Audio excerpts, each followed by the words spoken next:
SSLC ಪರೀಕ್ಷೆಯಲ್ಲಿ ಅತಿ ಹೆಚ್ಚು ಅಂಕ ಪಡೆದ ವಿದ್ಯಾರ್ಥಿಗಳಿಗೆ ಪೊಲೀಸ್ ಠಾಣೆಯಲ್ಲಿ ಸನ್ಮಾನ. ಬೆಳಗಾವಿ ಜಿಲ್ಲೆಯ ರಾಮದುರ್ಗ ಪೊಲೀಸ್ ಠಾಣೆಯಲ್ಲಿ 2025-26ನೇ ಸಾಲಿನ ಎಸ್ಎಸ್ಎಲ್ಸಿ ಪರೀಕ್ಷೆಯಲ್ಲಿ ತಾಲೂಕಿಗೆ ಅತಿ ಹೆಚ್ಚು ಅಂಕ ಪಡೆದ ಪ್ರತಿಭಾವಂತ ವಿದ್ಯಾರ್ಥಿಗಳನ್ನು ಸನ್ಮಾನಿಸಲಾಯಿತು. ಈ ಸಾರಿಯ ಎಸ್ಎಸ್ಎಲ್ಸಿ ಪರೀಕ್ಷೆಯಲ್ಲಿ ಖಾಸಗಿ ಶಾಲೆಗಳಿಗಿಂತ ಸರ್ಕಾರಿ ಶಾಲೆಗಳೇ ಮೇಲುಗೈ ಸಾಧಿಸಿವೆ. ಸರ್ಕಾರಿ ಶಾಲೆಗಳಲ್ಲಿ ಕಲಿತ ಮಕ್ಕಳು ಉನ್ನತ ಸ್ಥಾನಕ್ಕೇರಿದ್ದಾರೆ. ಎಲ್ಲರೂ ಸರ್ಕಾರಿ ಶಾಲೆಗಳಿಗೆ ಪ್ರೋತ್ಸಾಹ ನೀಡಬೇಕೆಂದು ವಕೀಲೆ ಜಮುನಾ ಪಟ್ಟಣ ಹೇಳಿದರು. ರಾಮದುರ್ಗದ ಪೊಲೀಸ್ ಠಾಣೆಯಲ್ಲಿ ಹಮ್ಮಿಕೊಂಡ ಎಸ್ಎಸ್ಎಲ್ಸಿ ಪರೀಕ್ಷೆಯಲ್ಲಿ ಅತಿ ಹೆಚ್ಚು ಅಂಕ ಪಡೆದ ಉತ್ತೀರ್ಣರಾದ ವಿದ್ಯಾರ್ಥಿಗಳಿಗೆ ಸನ್ಮಾನ ಸಮಾರಂಭದಲ್ಲಿ ಮಾತನಾಡಿದ ಅವರು, ಜಿಲ್ಲೆಯಲ್ಲಿಯೇ ರಾಮದುರ್ಗ ತಾಲೂಕು 4ನೇ ಸ್ಥಾನದಲ್ಲಿದೆ.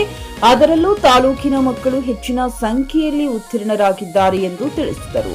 ಪೊಲೀಸರು ಮತ್ತು ಪೊಲೀಸ್ ಠಾಣೆ ಎಂದರೆ ಜನರಲ್ಲಿ ಭಯ ಜಾಸ್ತಿ ಇದೆ. ಪೊಲೀಸರು ಸಹ ಮನುಷ್ಯರು. ಅವರ ಕಷ್ಟ ಕಾಲದಲ್ಲಿ ಪರಸ್ಪರ ಸಹಾಯ ಸಹಕಾರ ನೀಡಬೇಕು ಎನ್ನುವ ಉದ್ದೇಶದಿಂದ ಜನಸ್ನೇಹಿಯಾಗಲು ರಾಮದುರ್ಗದ ಪಿಎಸ್ಐ ಸವಿತಾ ಮುನ್ಯಾಳ ಸಕಾರಾತ್ಮಕವಾಗಿ ಸ್ಪಂದಿಸುತ್ತಿದ್ದಾರೆ ಎಂದು ಬಣ್ಣಿಸಿದರು.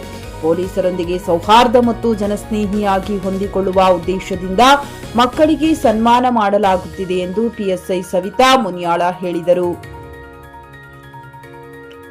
ಮಕ್ಕಳು ಸಾಧನೆ ಮಾಡಿದಾಗ ಸಂಘ ಸಂಸ್ಥೆಗಳು ಸನ್ಮಾನಿಸುವುದು ಸಾಮಾನ್ಯ. ಆದರೆ ಉಳಿದ ಸಂಘಟನೆಗಳಿಗಿಂತ ಪೊಲೀಸರು ವಿದ್ಯಾರ್ಥಿಗಳ ಸಾಧನೆ ಗುರುತಿಸಿ ಸನ್ಮಾನಿಸುವುದು ರಾಜ್ಯದಲ್ಲಿಯೇ ಇದೇ ಪ್ರಥಮ. ಇದರಿಂದ ಮಕ್ಕಳಿಗೆ ಹೆಚ್ಚಿನ ಪ್ರೇರಣೆ ಸಿಗಲಿದೆ ಎಂದು ಆದರ್ಶ ವಿದ್ಯಾಲಯ ಶಿಕ್ಷಕ ಬಿಎಚ್ ನಾಗಮ್ಮನ್ ಅವರು ಅಭಿಪ್ರಾಯಪಟ್ಟರು. ಎಂಡಿ ಸೋಹಿಲ್ ಬ್ಯಾರಕದಾರ, ಜುಕಿ ನ್ಯೂಸ್ ಕನ್ನಡ, ರಾಮದುರ್ಗ. ನಮ್ದು ಒಂದು ಇದ್ರಾಗ ಹಿತಾಸಕ್ತಿನೂ ಕೂಡ ಇದೆ. ಆಮೇಲೆ ಜೊತೆಗೆ ನಮ್ಮ ಪೊಲೀಸ್ ಇಲಾಖೆ ವತಿಯಿಂದ ಯಾಕಪ್ಪ ಅಂತಂದ್ರ ಈಗ ಸರ್ ಹೇಳಿದ್ರು, ಎಲ್ಲ ಸಂಘ ಸಂಸ್ಥೆಗಳು ಮಾಡ್ತಿದ್ರು, ಎಲ್ಲರೂ ಯುವಕರು ಅವ್ರು ಇವರು ಮಾಡ್ತಿದ್ರು, ಪೊಲೀಸ್ ಇಲಾಖೆ ಮಾಡಿರ್ಲಿಲ್ಲ ಇಲ್ಲಿವರೆಗಿದೆ ಫಸ್ಟ್ ಟೈಮ್ ಅಂತ ಹೇಳಿದ್ರು. ಬಟ್ ಏನಪ್ಪಾ ಅಂದ್ರ ಆ ಒಂದು ಏನು ಜನರಲ್ಲಿ ಏನೈತಪ್ಪ ಅಂದ್ರೆ ಪೊಲೀಸರಂದ್ರ ಭಯ ಅಂತ ಅನ್ನೋದೊಂದು ಐತಿ. ಆ ಭಯವನ್ನ ಹೋಗಲಾಡಿಸ್ಬೇಕಪ್ಪ ಅಂತಂದ್ರೆ ನಾವು ಇಂಥ ಕಾರ್ಯಗಳನ್ನ ಮಾಡ್ತಾ ಇರ್ಬೇಕು. ನಿಮ್ಮ ಮಧ್ಯೆ ಒಳ್ಳೆಯ ಸಂಬಂಧಗಳು ಬೆಳೀತಾ ಇರಬೇಕು. ಮತ್ತು ನಮ್ಮಲ್ಲೇ ಒಂದು ಕಾರ್ಯಕ್ರಮ ಐತಿ, ನಾವು ತೆರೆದ ಮನೆ ಕಾರ್ಯಕ್ರಮ ಅಂತ ಹೇಳಿ ಒಂದು ಮಾಡ್ತೀವಿ. ಎಲ್ಲ ಶಾಲಾ ಮಕ್ಕಳನ್ನ ಅವರಲ್ಲಿ ಭಯ ಹೋಗ್ಲಾಡಿಸ್ಬೇಕಂತ ಹೇಳಿ ಒಂದು ಕಾರ್ಯಕ್ರಮ ನಮ್ಮ ಪೊಲೀಸ್ ಇಲಾಖೆ ವತಿಯಿಂದ ತೆರೆದ ಮನೆ ಕಾರ್ಯಕ್ರಮ ಐತಿ. ಮಕ್ಕಳೆಲ್ಲ ಇದು ನಮ್ಮ ಪೊಲೀಸ್ ಸ್ಟೇಷನ್ಗೆ ಕರೆದು ಅವ್ರಿಗೆಲ್ಲ ನಮ್ಮ ಪೊಲೀಸ್ ಇಲಾಖೆಯ ಬಗ್ಗೆ ನಾವು ತಿಳುವಳಿಕೆಯನ್ನು ಕೂಡ ನೀಡಿದ್ದೀವಿ. ಪ್ರತಿ ಗುರುವಾರ ಇರ್ತದ. ಆ ಟೈಮ್ದಾಗ ನಾವು ಕರೆದಿರ್ತೀವಿ ಎಲ್ಲ ಶಾಲೆ ಮಕ್ಕಳನ್ನ. ಬಟ್ ಒಂದೊಂದು ಶಾಲೆ ಈ ಒಂದು ಲೆಕ್ಕಕ್ಕೆ ಅಂತ ಹೇಳಿ ನಾವು ಒಂದು ಕಾರ್ಯಕ್ರಮ, ಸಣ್ಣ ಒಂದು ನಮ್ದೇನು ದೊಡ್ಡದಲ್ಲಿದೆ ಕಾರ್ಯಕ್ರಮ, ಚಿಕ್ಕ ಕಾರ್ಯಕ್ರಮ. ಮೊನ್ನೆ ಇವರು PUC ಇದು ಕೂಡ ನಮ್ದು ಸಕ್ಸಸ್ ಆಗ್ಲಿ ಅನ್ನುವಂತ ಮನೋಭಾವನೆಯಿಂದ ಒಳ್ಳೆ ವಿದ್ಯಾರ್ಥಿಗಳು ಮುಂದೆ ಹೋಗ್ಬೇಕು ಅನ್ನೋದೊಂದೇ. ಒಳ್ಳೆಯ ಒಂದು ರ್ಯಾಂಕ್ ಅನ್ನ ಪಡೆದರೆ ಇದು ಇಷ್ಟಕ್ಕೆ ಮೊಟಕುಗೊಳ್ಬಾರ್ದು. ಮುಂದೆನೂ ಕೂಡ ಇದೇ ರ್ಯಾಂಕ್ಗಳನ್ನ ತಾವು ಪಡಿತಾ ಇರಬೇಕು. ನಮ್ಮ ಕಡೆಯಿಂದ ಏನು ಸಹಾಯ ಸೌಲಭ್ಯಗಳು, ನಮ್ಮ ಕಡೆಯಿಂದ ಏನಾದರೂ ಮಾಹಿತಿ ಮಾರ್ಗದರ್ಶನ ಬೇಕಾದ್ರೆ ನಮ್ಮನ್ನ ಕೇಳ್ರಿ. ನಮ್ಮ ಕಡೆಯಿಂದ ಎಷ್ಟು ಸಹಾಯ ಸಹಕಾರ ಬೇಕಲ್ಲ ನಮ್ದು ಅಳಿಲು ಸೇವೆಯನ್ನ ನಾವು ಮಾಡ್ತೀವಿ ಅಂತ ಹೇಳಿ ಭರವಸೆಯನ್ನು ಕೊಡ್ತಾ ಇಲ್ಲಿಯವರೆಗೆ ಯೂಸ್ ಮಾಡಲ್ಲ. ಅವ್ರು ಅದು ನಮ್ಗೇನು ಬೇಡ ಆಗಿರುತ್ತೆ ಅದನ್ನೆಲ್ಲ ಯೂಸ್ ಮಾಡ್ತಿರ್ತಾರೆ. ಈ ತರ ಆಗಿ ಆ ಮಕ್ಕಳು ಬರ ಕೆಡ್ತಾ ಇರೋಂಥ ಪರಿಸ್ಥಿತಿನೇ ಜಾಸ್ತಿ. ಹೋದ ವರ್ಷನೂ ಅಷ್ಟೇ ಮೊರಾರ್ಜಿ ಶಾಲೆಯಿಂದ ಬಸ್ ಬಂದು ನಮ್ಮ ಕರ್ನಾಟಕಕ್ಕೆ. ಆಗ ಅನ್ನಿಸ್ತು ನನಗೆ, ಯಾಕೆಲ್ಲರೂ ಮೊರಾರ್ಜಿ ಶಾಲೆ ಕೇಳ್ತಾ ಇದ್ದಾರೆ ಅಂತ. ನಂಗೆ ತುಂಬಾ ಹೆಮ್ಮೆ ಅನಿಸ್ತಿದೆ. ನಮ್ಮ ಸರ್ಕಾರ ಇದನ್ನೆಲ್ಲ ಮಾಡ್ತಿರೋದು, ಅವರೆಲ್ಲ ಕೊಡ್ತಾ ಇರೋದು ಅಂತ. ಅದರಲ್ಲಿ ಇವತ್ತಂತೂ ಎಲ್ಲ ನೋಡಿದ್ಮೇಲೆ ಅಂತೂ ಇನ್ನೂ ಖುಷಿ ಆಗ್ತಾ ಇದೆ. ಎಲ್ಲ ನಮ್ಮ ಹುಡುಗರೆಲ್ಲ ಇಷ್ಟು ಚೆನ್ನಾಗಿ ಮಾಡಿದ್ದಾರೆ ಅಂತ, ಇನ್ನೂ ಚೆನ್ನಾಗಿ ಓದ್ರಿ ಅಂತ ಹೇಳಕ್ ಇಷ್ಟಪಡ್ತೀನಿ. ನಮ್ಮ ಮನೇಲಿ ಎಲ್ಲರೂ ಅಷ್ಟೇ ಶಿಕ್ಷಣಕ್ಕೆ ತುಂಬಾನೇ ಮಹತ್ವ ಕೊಡ್ತಾರೆ. ನಾವಂತಾನೆಲ್ಲ ನನ್ನ ಪೇರೆಂಟ್ಸ್, ನಂದು ಇನ್ಲಾಸ್ನು ಅಷ್ಟೇ, ಅಂದ್ರೆ ನನ್ನ ಅತ್ತೆ ಮಾವನೂ ಅಷ್ಟೇ ತುಂಬಾನೇ ಎನ್ಕರೇಜ್ ಮಾಡಿದ್ದಾರೆ. ನಾ ಬರೀ 10th ಮಾಡಿದ್ದು, ನಿಮ್ಗೆ ಗೊತ್ತಿದೆಯಲ್ಲ. ನಾನು ಇಲ್ಲಿ ಬಂದ್ಮೇಲೆ ರಾಮದುರ್ಗ ಬಂದ್ಮೇಲೆ ನಂದು ಎಜುಕೇಶನ್ ನಾನು ಕಂಪ್ಲೀಟ್ ಮಾಡಿದ್ದು.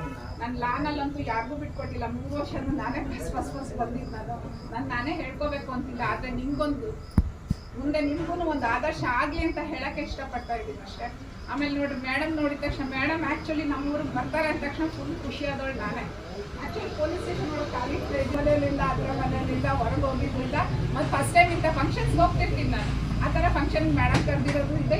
ಇವತ್ತೇ ನಾನು ಫಸ್ಟ್ ಒಳಗಡೆ ಖಾಲಿ ಇಟ್ಟಿದ್ದೀನಿ. ಆ ಥರ ಅವಾಗೆಲ್ಲ ಲೇಡಿ ಬರ್ತಾರೆ ಅಂದರೆ ನಮ್ಮ ಭಾವನ ಹತ್ರ ಫಸ್ಟ್ ನಾನು ಹೇಳಿದ್ದೆ ಕಾಂಪಿಟೇಷನ್ ಇದೆ. ಯಾವುದೇ ಫೀಲ್ಡ್ಗೆ ಹೋಗೋದಿಲ್ಲ, ಎಲ್ಲ ಫೀಲ್ಡಲ್ಲೂ ಕಾಂಪಿಟೇಷನ್ ಇದೆ.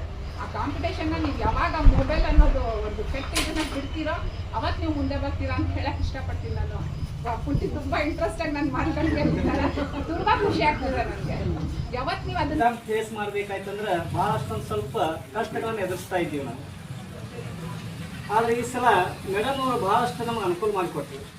ಪ್ರತಿಯೊಂದು ಸೆಂಟರ್ದಲ್ಲಿ ಯಾವುದೇ ರೀತಿ ತೊಂದರೆಗಳೇ ಆಗದೇ ಇರೋ ಹಾಗೆ ಬಹಳಷ್ಟು ನಮ್ಗೆ ಕ್ಲೀನಾಗಿ ಅಚ್ಚುಕಟ್ಟುತನದಿಂದ ತಮ್ಮ ಸಿಬ್ಬಂದಿಯವರನ್ನು ನಮ್ಮ ಎಕ್ಸಾಮ್ ಸರಳೀಕೃತವಾಗಿ ನಡೆಯುವ ಆ ರೀತಿಯಲ್ಲಿ ನಮಗೆಲ್ಲ ಅನುಕೂಲ ಮಾಡಿಕೊಟ್ಟರು. ಅವರಿಗೆ ಇಲಾಖೆಯ ಪರವಾಗಿ ನಮ್ಮ ಎಲ್ಲ ಶಿಕ್ಷಕರಿಂದ, ನಮ್ಮ ಎಲ್ಲ ಪರೀಕ್ಷಾ ಮುಖ್ಯಸ್ಥರ ಪರವಾಗಿ ಅವರಿಗೆ ಹೃದಯಪೂರ್ವಕ ವಂದನೆಗಳು. ಧನ್ಯವಾದಗಳು. ಖರೀದಿಸುವ ಪ್ಲಾನ್ ಇದ್ದೀರಾ? ಹಾಗಾದ್ರೆ ಕೇತಕಿ ಡೆವಲಪರ್ಸ್ ನಲ್ಲಿ ಮೂಲಭೂತ ಸೌಕರ್ಯಗಳುಳ್ಳ CC road, footpath, garden, under drainage, water supply, ಉತ್ತಮ ಪರಿಸರವುಳ್ಳ ಫ್ಲಾಟ್ಸ್ ಲೇಔಟ್ ಲಭ್ಯ. ಬೀದರ್, ಹುಮ್ನಾಬಾದ್ ಸೇರಿದಂತೆ ಹಲವು ಭಾಗಗಳಲ್ಲಿ ಸುಂದರ ಲೇಔಟ್ಗಳಿದ್ದು ಅತ್ಯುತ್ತಮ ಬೆಲೆ, ಇಎಂಐ ಸ್ಕೀಮ್ ಅನ್ನು ಲಭ್ಯ. ಹಾಗಿದ್ರೆ ತಡೆಯಾಕೆ? ಹಿಂದೆ ಸಂಪರ್ಕಿಸಿ 7676474747 MD ಸಂಗಮೇಶ್ ಚಿದ್ರಿ, ಹುಮ್ನಾಬಾದ್. ಗ್ರಾಹಕರ ಸ್ಯಾಟಿಸ್ಫ್ಯಾಕ್ಷನ್ ನಲ್ಲಿ ನಂಬರ್ 1 ತೃಪ್ತಿಕರ ದೈಹಿಕವಾದ ಹುಮ್ನಾಬಾದ್ನ ಎಸ್ವಿ ಟಿವಿಎಸ್ ಶೋರೂಮ್ ನಿಮಗಾಗಿ ತರುತ್ತಿದೆ ಹೊಸ ಮಾಡೆಲ್ಗಳ ಹೊಸ ಬೈಕ್ಗಳು. ಇಲ್ಲಿ ಟಿವಿಎಸ್ ನ ಸ್ಪೇರ್ ಪಾರ್ಟ್ಸ್ ಹಾಗೂ ಸರ್ವಿಸ್ ಕೂಡ ಲಭ್ಯ. ಹಾಗಿದ್ರೆ ತಡೆಯಾಕೆ? ಹಿಂದೆ ಭೇಟಿ ನೀಡಿ. ನಾಗಲಕ್ಷ್ಮಿ ದಾಬಾ ಹತ್ತಿರ, ಗುಲ್ಬರ್ಗಾ ರೋಡ್, ಹುಮ್ನಾಬಾದ್. ಹೆಚ್ಚಿನ ಮಾಹಿತಿಗಾಗಿ ಸಂಪರ್ಕಿಸಿ 8494951009.